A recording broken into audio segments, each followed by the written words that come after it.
Gini Mas Aduh. Yosep, Ya. saya kan biasa di proyek. Ini kalau misalnya ke kopi shop bisa nggak kopinya diplastikin?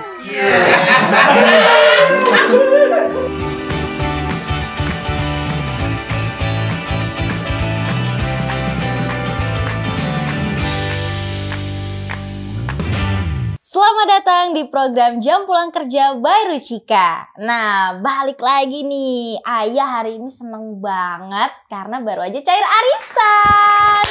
Jadi, ya kan, karena Ayah udah cair arisan, jadi ini uang lagi banyak-banyaknya. Tapi jangan sampai kedengeran sama tukang saya, nanti dia minjem lagi ya kan.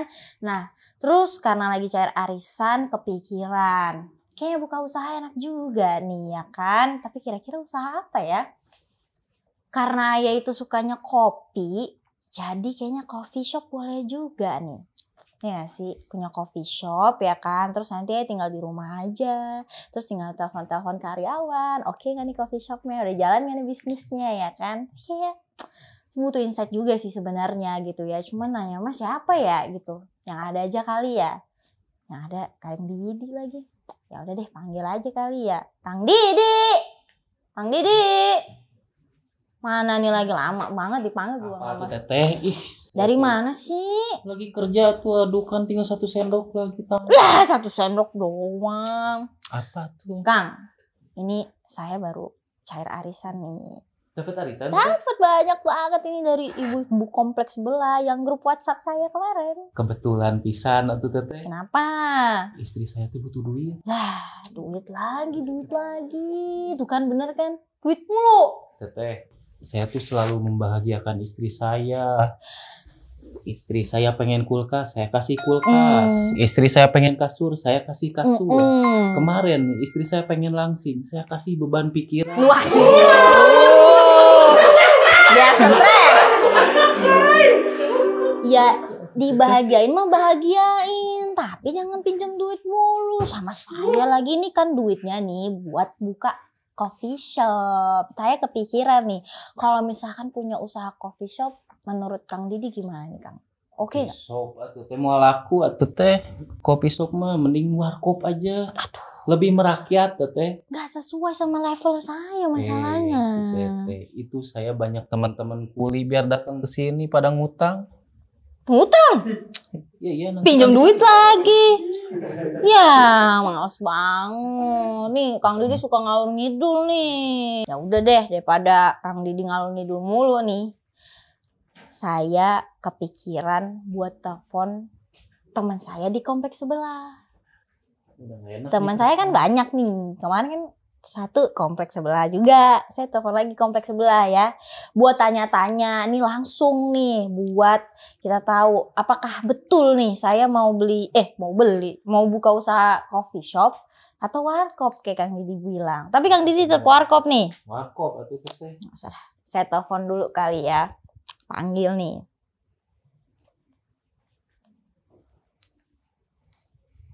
Halo. Ya mas, boleh dong main-main ke rumah saya dulu. Saya mau tanya-tanya karena saya mau buka usaha baru. Oke, saya tunggu sekarang ya. Siap. Udah nih, udah ditelepon. Dia langsung Kesini, OTW. Oke, Permisi. ini dia. Halo mas. Halo. Selamat sore Mas Yosep. Sore, apa kabar? Mas semuanya? Yosep, nih Kang Didi kenal ini Mas Yosep. Dia Kang. itu Halo, Mas. adalah co-owner Titik Temu. Coffee shop Titik Temu, tahu nggak? Warkop titik temu juga. Warkop Titik Temu. Coffee shopnya banyak, nggak cuma di Jakarta doang, ya. Jadi Mas Yosep nih, kita tanya langsung ya. Mas, Ya. kabar baik ya Mas ya? Sehat. Oke, nah jadi ini adalah Mas Yosef, dia itu adalah co-owner coffee shop Titik Temu ya. Tepatnya ada di mana aja Mas? Di Seminyak, di Ubud, di Blok M, sama Cipete. Banyak banget Kang. kayak gitu masih membuka warkop, mending Saya coffee mah shop punya banyak.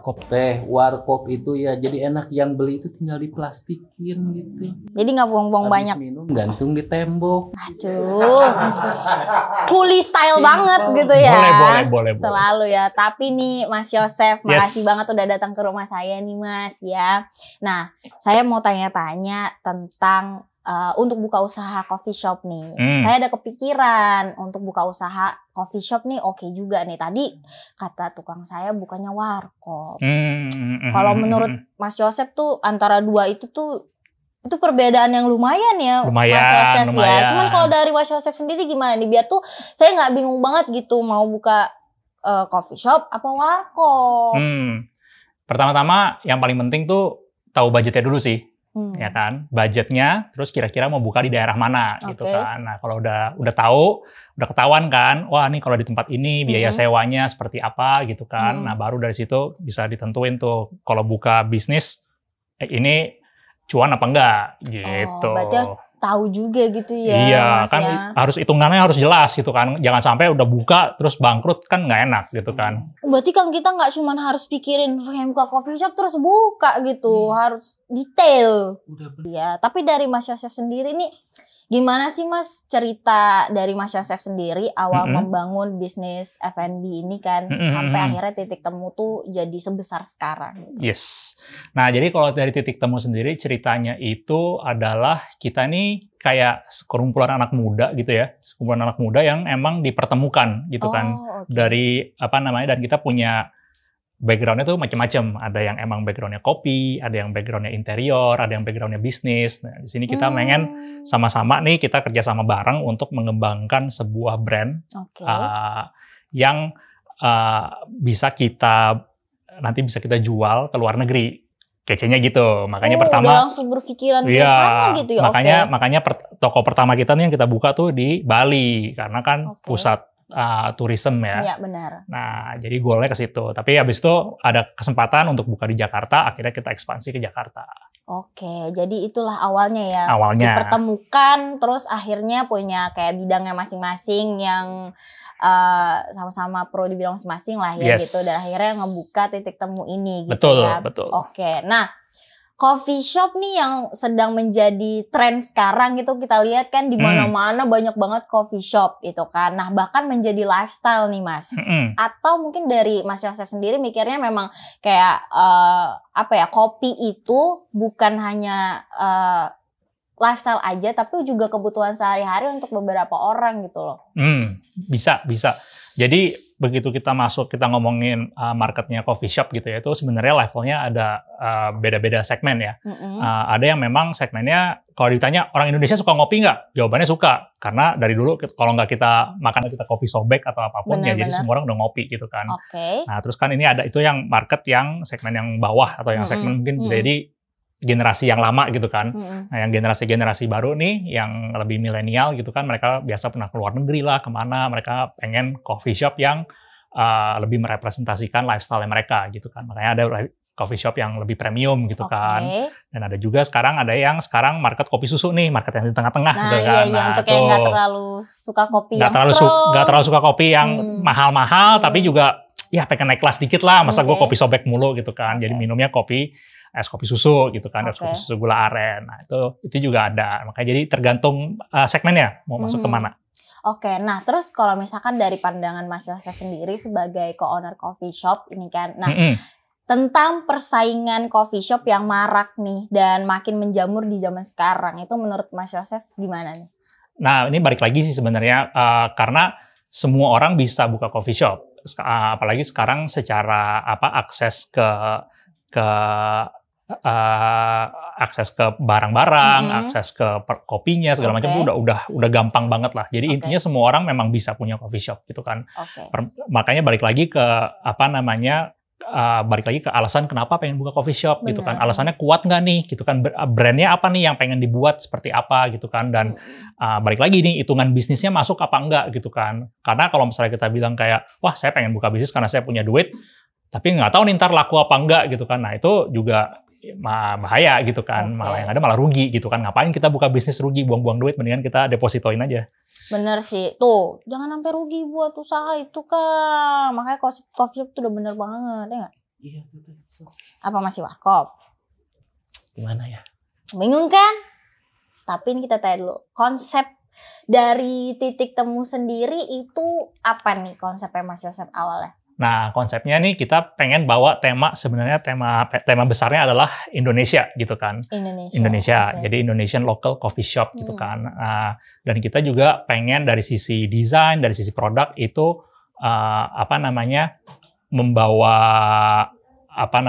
menerjemahkan warung kopi itu kalau misalnya kita bikin jadi keren tuh bisa jadi kayak gimana sih? Oh, oke. Okay. Gitu. Malah berawal dari warkop juga jadinya. Karena konsep awalnya memang orang Indonesia kan suka ngopi. Iya. Dan dulu ngopinya kan di warung kopi. Betul. Gitu kan. Nah, sekarang kalau misalnya kita bawa konsep warung kopi itu ke zaman sekarang, itu gimana ya tampilannya gitu kan. Nah, jadi itu sih sebenarnya yang kita pengen pengen kita bawa dan pengen kita perkenalkan gitu kan. Salah satu contohnya misalnya orang di sini bilang ada communal table gitu kan. Itu kan bahasa Inggrisnya keren banget ya, communal table gitu kan. Padahal kalau kita ke warung ya itu meja komunal, itu kan kita duduknya kan sebelahan. Kalau kita ke warung kopi kan semua duduknya sebelahan. Kalau enggak kita duduknya di depan di depan dalam tanda kutip barnya, mas-masnya bikinin kopi ngasih ke kita gitu kan. Itu kan ya maksudnya konsep warungnya dari situ gitu kan. Tapi kan diterjemahkan ke zaman sekarang ya kita bikin meja communal table yang panjang gitu kan, atau meja di depan barnya yang cakep gitu. Seperti itu. Oh, Teteh saya mau nanya tuh. Silahkan. Gini Mas Yosef, kan biasa di proyek ini kalau misalnya ke kopi shop bisa nggak kopinya diplastikin? Bisa Mas, tapi kita udah kasih take away cup lebih keren sih sebenarnya daripada pakai plastik. Ada cupnya, nggak pakai plastik. Kalau minta air panasnya aja boleh. Aduh, banyak sih yang kayak gini. Tapi gitu? banyak. Minta air panas, minta es batu, terus ntar minta teh sendiri gitu kan. Banyak. Nah ini untungnya nggak banyak. Maksudnya untungnya nggak terlalu sering lah yang bisnis begini. Beberapa aja ada gitu kan. Jadi kadang-kadang ya kalau kita moodnya lagi enak ya kita kasih aja. Oke, siap. Nah kalau dari dekorasi titik temu itu sendiri itu lebih kemana sih itu si dekorasi titik temunya? Oke, nah kalau dekorasinya titik temu itu kita sebenarnya balik lagi ke kearifan lokal ya. Jadi dari setiap outletnya titik temu ini kebetulan kita punya cerita yang kuat lah tentang tentang daerah tersebut dan material-material apa yang kira-kira cocok atau interior apa yang kira-kira cocok dengan masing-masing area gitu kan. Jadi kalau misalnya yang di titik temu yang di Seminyak gitu kan, kita bikin dari nol tuh karena kebetulan di depan kita dapat ada taman kecil gitu kan, ada mini garden dan kita bikin bangunannya seperti amphitheater tangga gitu, jadi orang bisa duduk di tangga dan ngeliat ke taman gitu kan. Dan itu materialnya, interiornya, feel-nya lebih kayak villa yang terbuat dari kayu, kurang lebih seperti itu. Oke, mantep banget. Nah, yang terakhir nih, sebelum saya bertanya-tanya lebih lanjut ya kan, kalau misalkan kayak misalnya saya nih pengen buka bisnis F&B gitu kan. Nah, kalau misalkan dari saran Mas Yosef sendiri itu gimana nih Mas? Nah, ini mesti balik lagi, mesti tahu diri lah kurang lebih ya. Tahu diri dalam artian, tahu nih punya duitnya berapa gitu kan. Terus kira-kira model bisnisnya seperti apa gitu kan, yang apa kita mau jalan sendiri atau kita mau partneran dengan orang lain gitu kan. Dan kalau mau partneran dengan orang lain, bentuk kerjasamanya seperti apa, bagi hasilnya seperti apa, pokoknya gonogininya jelas gitu kan.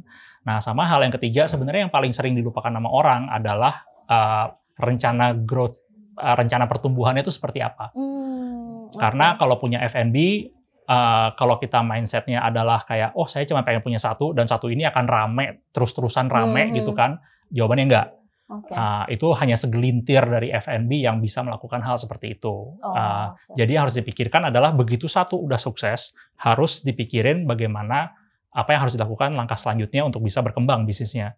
Karena kalau tidak berkembang, ntar akan disalip oleh orang lain. Benar sih Mas, ya apalagi ya bisnis kayak F&B sekarang udah banyak banget kan. Nah, terus pas banget kayak tadi Mas Yosef udah bilang mulai dari kayak gimana sarannya. Nah, sekarang kan kita nih masa pandemi ya Mas ya. Nah dimana kita tuh kayak nggak boleh terlalu banyak untuk keluar rumah, nongkrong dan yang lain gitu kan. Nah tapi kalau misalnya dari titik temu sendiri tuh gimana sih untuk sanitasinya sendiri di masa pandemi ini sehingga kayak ya teman-teman masih aman aja gitu untuk bisa ke titik temu. Jadi untuk dari titik temu sendiri, of course kita sekarang udah menerapkan sama lah seperti hal-halnya tempat-tempat yang lain gitu kan.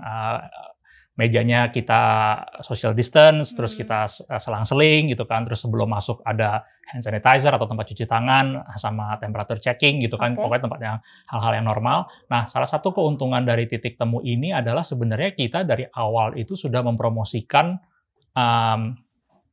outdoor, desain yang outdoor gitu kan. Nah, ini cukup lumayan diterima di Bali gitu kan, cuman untuk Jakarta tuh memang sebuah perjuangan gitu kan. Sebelumnya kita punya salah satu coffee shop kita sekarang udah tutup sih, tadinya di daerah Senopati gitu kan, itu ada indoor sama outdoor di mana perbandingannya indoornya cuma 30%, outdoornya 70%.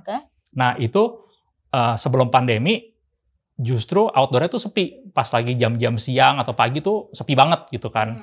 Nah tapi ternyata setelah pandemi yang kita sadari adalah orang Jakarta tuh nyari outdoor. Orang Jakarta tuh nyarinya outdoor yang mereka ngerasa kayak nggak usah di ruangan tertutup, lebih prefer ruangan terbuka. Karena WFH juga dan ternyata sekarang mereka jadi nggak keberatan dengan keringetan. Nah itu yang pandemi ini yang lumayan merubah mindset orang-orang. Jadi sehingga tempat-tempat yang outdoor tuh atau desainnya outdoor jadi lebih dicari. Nah, jadi salah satu cara untuk kalau misalnya mau bikin coffee shop juga sekarang gitu kan, jangan cuma mikirin indoor tapi mikirin outdoornya juga, karena itu kita kan nggak tahu ya, semoga pandemi ini yang terakhir, tapi bisa jadi pandemi ini kan berulang lagi nih gitu kan di tahun-tahun depan gitu kan. Nah, salah satu plannya adalah kita punya outdoor strategi sih. Bagus tuh Teteh outdoor. Ya? Jadi kopi shop misbar. Misbar. Akang memang sukanya demennya di luar. Kalau kena AC dia suka menggigil Mas. Jadi emang dia sukanya anaknya di luar gitu kan. Nah tapi ini satu lagi nih pertanyaan saya. Kalau misalkan saya mau buka coffee shop, kan itu coffee shop ampasnya pasti banyak dong, ya kan? Kalau misalnya kita buka coffee shop. Nah itu untuk pembuangannya tuh dari mungkin tips dari titik temu sendiri gimana tuh? Jadi kalau misalnya ada pembuangan air limbah, gitu kan? Kalau air limbahnya sendiri tuh kita biasanya ada beberapa tahap sebelum dia masuk sebelum kita buang ke saluran pembuangan, gitu kan?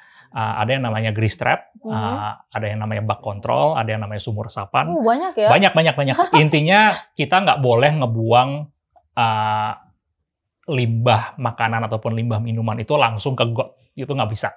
Itu ada step-stepnya karena itu tanggung jawab responsibility dan standar juga sih sebenarnya dari pemerintah gitu kan, untuk kita menjaga supaya limbah yang kita buang ke saluran pembuangan itu tuh udah terfiltrasi dengan baik lah gitu.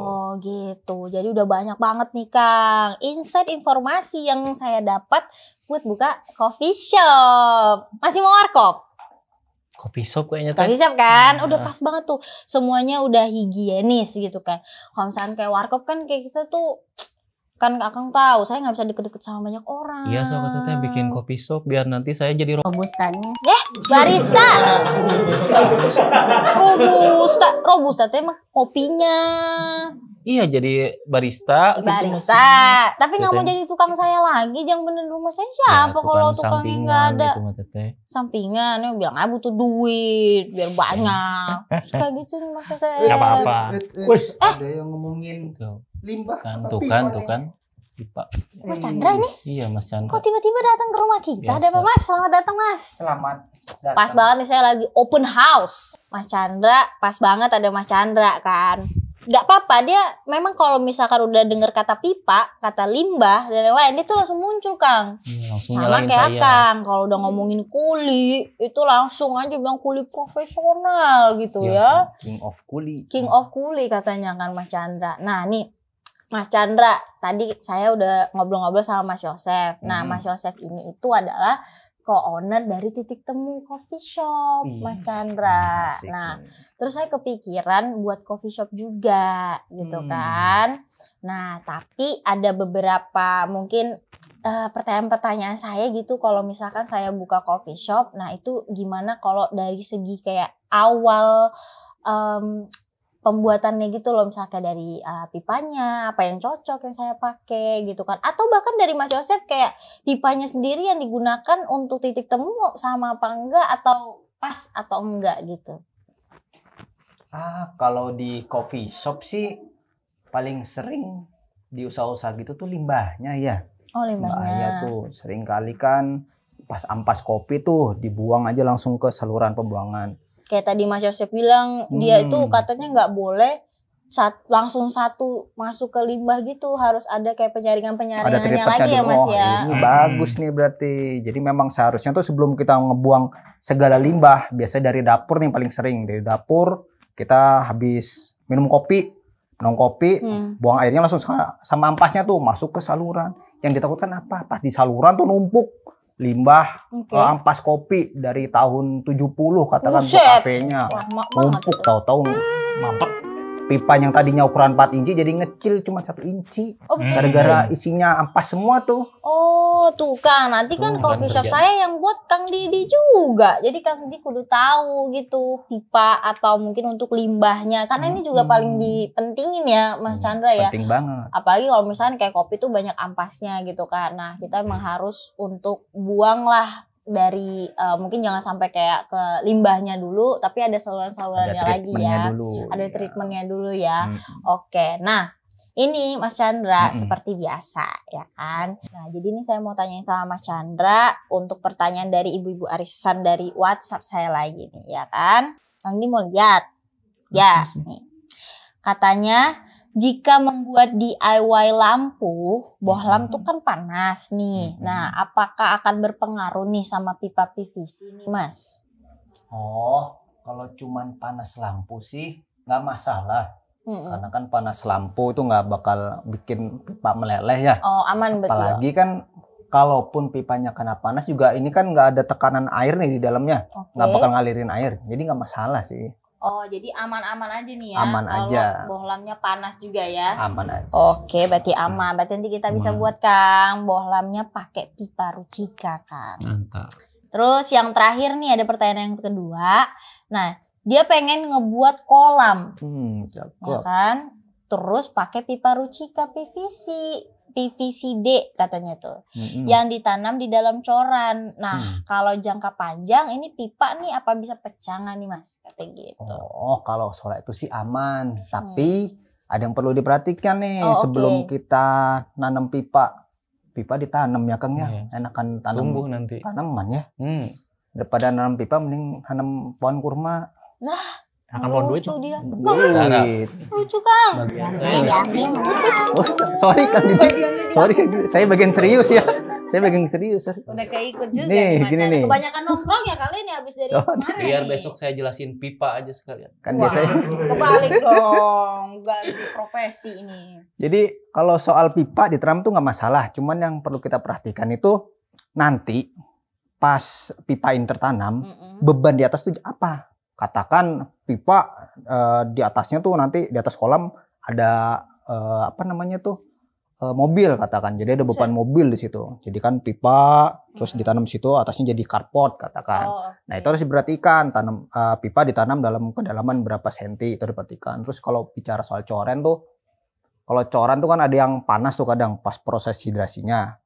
Itu juga perlu diperhatikan karena pipa kalau kena suhu panas terus ada tekanan bisa jadi dia meleyot. Tapi kalau saya rasa sih kalau cuman kolam-kolam kecil yang seukuran Kang Didi bisa berendam lah di situ, itu sih aman. Kalau ditanam pipa baik-baik aja sih. Kedalamannya juga sama di atasnya itu apa gitu ya. Iya, betul sekali. Tekanan di atas. Kalau di atasnya tuh ada orang banyak hutangnya gimana tuh? Waduh. Berat juga itu. Itu berat, beban keluarga. Itu beban hidup kayak Kang Didi. Lo bisa jatuhnya ke neraka. Tapi saya punya pertanyaan buat Mas Yosef. Silakan. Saya kan nih sering saya nih. abis kerja nih suka lewat nih ngeliat kopi shop itu kenapa temboknya itu nggak diberesin gitu kayak gitu. Itu memang udah desain. Enggak, Teteh jangan sampai saya habis kerja di plester sama saya. Gak enak ya kalau tukang tuh ngeliat yang gak kelar-kelar gitu ya. Gregetan gitu. Ini gimana tukangnya kabur apa gimana? Oh enggak, biasanya memang sengaja. Sengaja. Sekarang mau zaman-zamannya begitu ya, Mas? Iya. Cuma Entah itu sengaja karena desain atau sengaja karena udah nggak ada duit. Nah, bisa. Nggak ada duit, akhirnya kontraktornya kabur. Nah udah. sengaja ngurangin kerjaan kuli. Mending kasih ke Kang Didi ya, dikelarin ya Kang ya. Iya. Cuman kan emang trennya jadi begitu Kang. Itu tren Kang namanya. Ya, paham nggak sih Kang? Ya, Oke, ya. oke deh. Nah, tadi itu pertanyaan-pertanyaan dari Ibu Arisan saya dari WhatsApp ya kan, Mas Chandra. Nah, jadi udah paham ya Kang Didi, mau tanya lagi atau udah profesional banget, cukup lah ya. Mantap. Oke, berarti makasih Mas Chandra dan makasih Mas Yosef ya semua yang sudah datang ke rumah saya main-main dari kompleks sebelah nih, tetangga saya semua nih ya. Dan mungkin untuk teman-teman semuanya jangan lupa untuk follow dan juga cek sosial media kita di bawah ini, dan jangan lupa untuk subscribe juga karena nanti kita pasti bakal kembali lagi di episode-episode selanjutnya guys. Oke, nah jadi makasih untuk Mas Chandra dan Mas Yosef sekali lagi ya kan, nanti main-main lagi ke rumah saya. Oke. Nah jadi yang pasti untuk kalian semua nih, Kang Didi udah paham ya, jadi kita fix buka coffee shop. Coffee shop teteh. Oke, abis ini kita punya coffee shop, nanti Kang Didi yang bangun. Mantap. Bawa teman-teman Kang Didi semuanya. Kasbon lagi. Kagak lah. Minjem mulu. Nggak kelar-kelar. Itu duit pada kemana? Jangan dipinjam, ditabung itu teh ya. Tuh ditabung mah nggak kemakan teteh. Disimpen. Pentingin buat masa depan Kang. Ya udah, daripada banyak pikir nih kan, kita udah tahu bakal buat coffee shop. Sekarang Kang Didi boleh dong kita ngopi dulu kali ya. Di mana? Ngopi titik temu, udah ada ownernya di sini. Ngapain juga kita selesai cari kopi ya kan? Nggak mau nggak diplastikin. Ya. Betul juga.